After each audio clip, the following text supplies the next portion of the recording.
Welcome to the program. First, we want to apologize. Those are not updated news highlights for today. Now, President Uhuru Kenyatta is set to open a church headquarters at CORD leader Raila Odinga's Kisumu backyard. The president will preside over the official opening of the regional headquarters of the Seventh-day Adventist Church at Mamboleo. This will be his 6th visit to Kisumu since election and the 3rd church event he will be attending in the county. He was in the town in April last year for the 2nd devolution conference hosted by the Council of Governors, a meeting that coincided with the launch of NYS projects at Nyalenda slums. The president returned on June 29th for the Silver Jubilee celebrations of Kisumu Catholic Archdiocese at Uzima University. 2 months later, he attended the closing ceremony of the National Music Festivals at the Kisumu State Lodge and also attended as fundraiser in aid of the Anglican Church.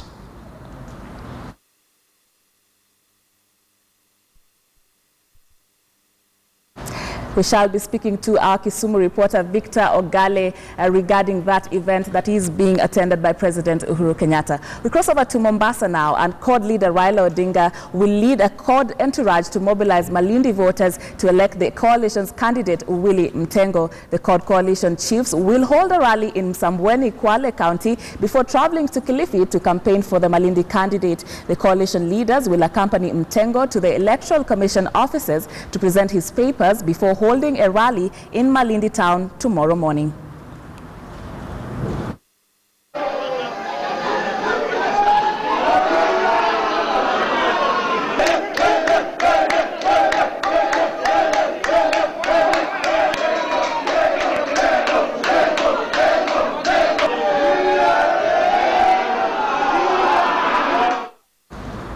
We shall be getting a comprehensive coverage of that by our coast reporter Francis Ontomwa, just to see what the political climate is in Malindi ahead of the by-elections. Now, backed by the African Union, the Somali military has retaken Maka from Al-Shabaab militants who seized the port city on Friday. Civilian casualties were reported after what residents said was light resistance from the militants. The AU on Friday denied that it had lost control of Maka, saying it had made a tactical withdrawal. Al-Shabaab was forced out of the capital Mogadishu in 2011, but still has a presence in large areas of the south.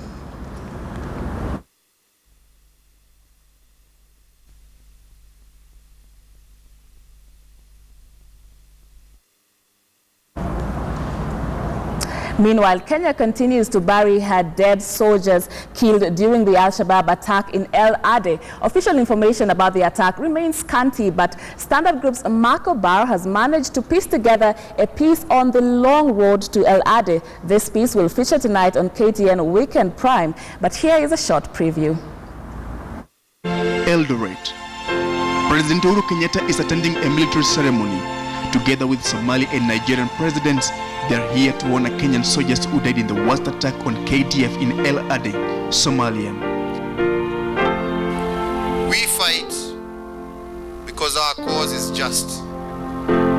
Because we want to restore a productive peace in Somalia, and we also wish to protect ourselves from an enemy that would seek to destroy us as well. Together, we can and shall defeat terrorists, their sponsors, and sympathizers. I want to assure you,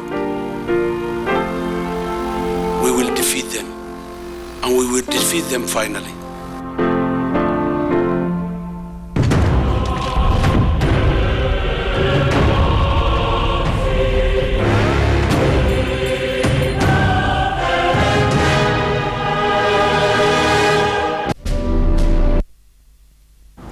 It is a story that you sure don't want to miss, the long road to El Ade that will be featured tonight during KTN Weekend Prime. Make a date to see that. We recap our top story where President Uhuru Kenyatta is set to open a church headquarters at CORD leader Raila Odinga's Kisumu backyard. The president will preside over the official opening of the regional headquarters of the Seventh-day Adventist Church at Mamboleo. This will be the 6th visit to Kisumu since his election and the 3rd church event he will be attending in the county. He was in the town in April last year for the 2nd devolution Mission Conference hosted by the Council of Governors, a meeting that coincided with the launch of NYS projects at Nyalenda slums. The president returned on June 29th for the Silver Jubilee celebrations of Kisumu Catholic Archdiocese at Uzima University. 2 months later, he attended the closing ceremony of the National Music Festivals at the Kisumu State Lodge and also attended a fundraiser in aid of the Anglican Church. And to speak to our Kisumu reporter Victor Ogale, who is attending that church event. Victor, what can you tell us about what took place there?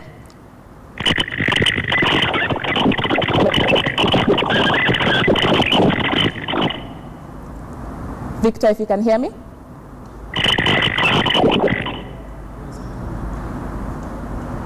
We seem to have a bad connection there, but we shall try to link up with our reporter Victor Ogale there in Kisumu. Now, 4 people died after an accident along the Nairobi-Nakuru highway last night. 6 other people were admitted at the Kijabe Mission Hospital and continue to receive treatment. This comes as 45 passengers escaped death when the bus they were traveling in burst into flames. The bus heading to Nairobi from Kakamega is said to have caught fire when its rear wheels jammed and sparked fire. According to Kericho OCPD Kipkemoi Rope, one passenger broke her leg when she jumped through the window on hearing that the bus had caught fire. The passenger is receiving treatment at Kericho District Hospital. Tumetoka Kisumu, sasa kufika hapa mbele, inaitwa aje hapo mbele? Chepsi. Tunasikia watu wenye walikaa nyumba wanasema gari inaungua. Sasa kwa sababu yule dereva alikuwa na mkoroni mwingine.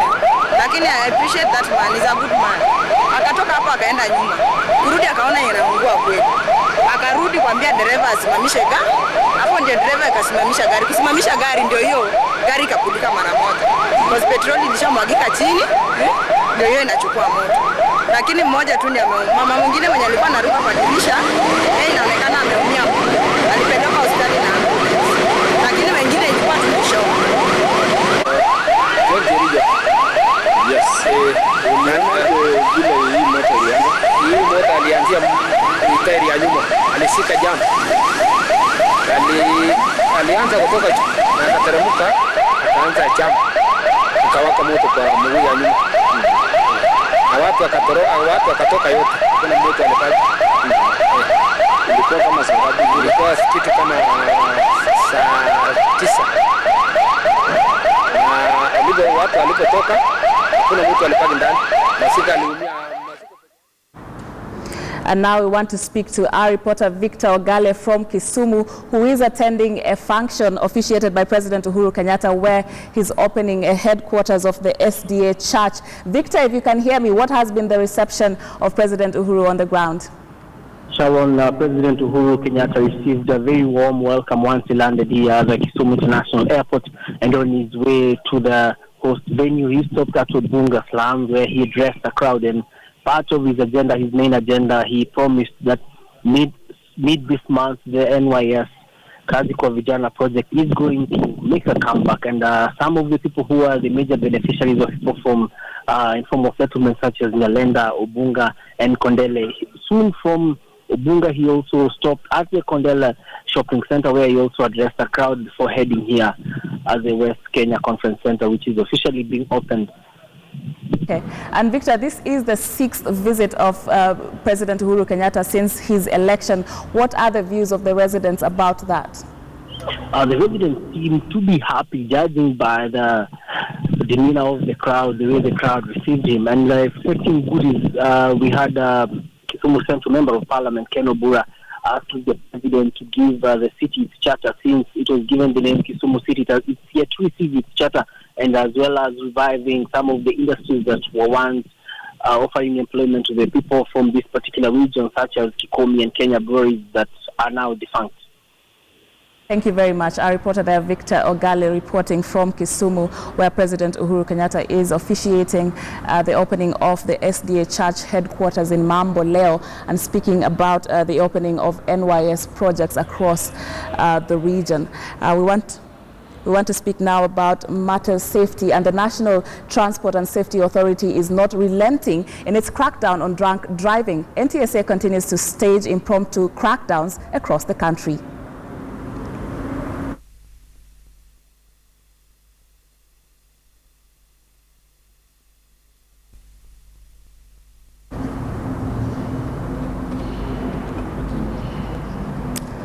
Yeah, we'll take a short break now. Don't go too far. I'll be back with more news. Welcome back. You're watching Weekend at 1. The National Civil Society Congress Trust is petitioning the Ethics and Anti-Corruption Commission to forward names of members of parliament implicated in corruption. Speaking to the press, the president of the association, Maurice Odhiambo, said there is corruption within the three arms of government and accused the executive of failing to explain about the Eurobond saga. The EACC carried out an investigation, which they don't want to call an investigation, yet they are an investigating agency, and they have the report with all the names of corrupt members of parliament. And so in the coming weeks, we are going to go to court to force the EACC to bring out the names of those who are involved. We have the best vetting mechanism in the world, but it vets for money. If those who are vetting were to vet for the people of Kenya, and I'm sure many parliamentarians will not be parliamentarians, they would have faced the same music as Waiguru. That the executive has completely been unable to explain the Eurobond saga. The NYS affair continues to be an embarrassment, even as the former cabinet secretary goes around declaring her interest in the Nairobi governor's seat. The EACC have already done investigations. Why don't they give us this report of those MPs who have stolen from the Kenyans through marriage claims, forced marriage claims? The National Transport and Safety Authority is not relenting in its crackdown on drunken driving. NTSA continues to stage impromptu crackdowns across the country.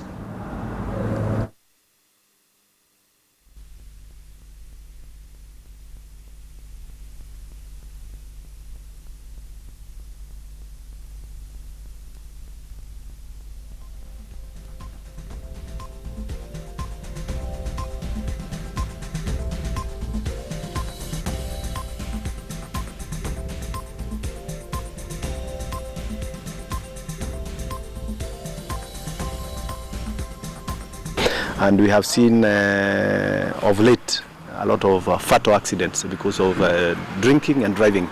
So basically that's what we are here for. We have several teams within Nairobi. We have one in Eastlands, Kiambu Road. We also have a team there. And basically it's to ensure that Kenyans are safe. We don't want to lose lives because people are drinking and driving, both for your safety and other road users. Basically what we are saying is that Nairobi itself, we are saying over 70% of the deaths are caused by actually drunk driving, because we have a lot of pedestrian killing, and basically that is either speeding or somebody is drunk and he hits a pedestrian. So we are currently doing okay, but we can do better. So we will try as much as possible as NTSA together with Kenyans, and we are urging everybody to be responsible as a driver, as a Kenyan. You mind your other colleagues, because you don't want to lose lives because of carelessness. First Lady Margaret Kenyatta officiated a walk to raise funds in aid of Alliance Girls School. The First Lady was accompanied by leaders from Kiambu County, including Governor William Kabogo.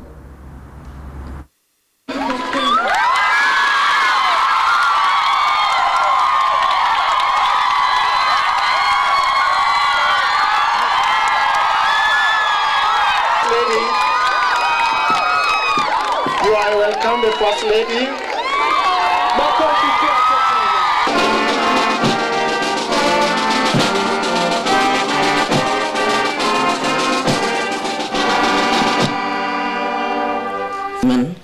This walk by the girls appeals to the Kenyan culture of giving and philanthropy, which I have also in my experience experienced for my Beyond Zero campaign and the upcoming First Lady's Half Marathon, which is scheduled for March 6th. I look forward to your support then, but today let's focus on the task of supporting Alliance Girls. We recognize the struggles faced by our national schools, As one of the nation's top learning institutions, Alliance Girls faces challenges and pressures of increased enrollment of student quotas that causes stress to the existing facilities and infrastructure. One of the endearing values of Alliance Girls is that it offers learning opportunities to girls from poor backgrounds who are unable to pay for their studies and never otherwise would get a chance to realize their full potential. The Jubilee administration in the last 3-4 years, 3 years or so, has done a lot of emphasis and participation in infrastructure development of schools. Something that was not happening probably in the last 2 decades. So we want to appreciate the fact that this is happening, and we are happy that the Jubilee administration is participating in developing schools. You have a great chance. You have been selected among very few girls in this country to be here, to go to school, and to make a difference in your lives. Some of you have come from various backgrounds, some very difficult, and you may be the only girl who has gone to school in your village. The opportunity that Alliance Girls presents to you is one that I would hope each and every single one of you would take seriously. God has given you the chance to be here, and I encourage you to take that opportunity, to seize it, and to do the best that you can. Some of the evils that we are experiencing in our society today, and especially in our country today, is at times due to lack of spiritual formation in schools. That's why, again, we as the sponsors are encouraging all stakeholders to embrace the idea of having God as the center of our community. We have a big vision. The chapel that we are constructing will accommodate about 3,200 people. But I want to say that the chapel will indeed not just be of service to the community at the Alliance Girls High School, but also to our community in Kikuyu constituency. And to you, Madam Principal, let me assure you that as the leadership in Kikuyu constituency, as we have always promised, and Justice Kimaru was just reminding me this morning, that I did promise, and I am a man who keeps his promises, that we will walk with you, even in our support through CDF. It is with that sports news that we end today's edition of Weekend at 1. Thank you so much for watching. Enjoy the rest of your Sunday and your viewing. I'm Sharon Omanyi. Good afternoon.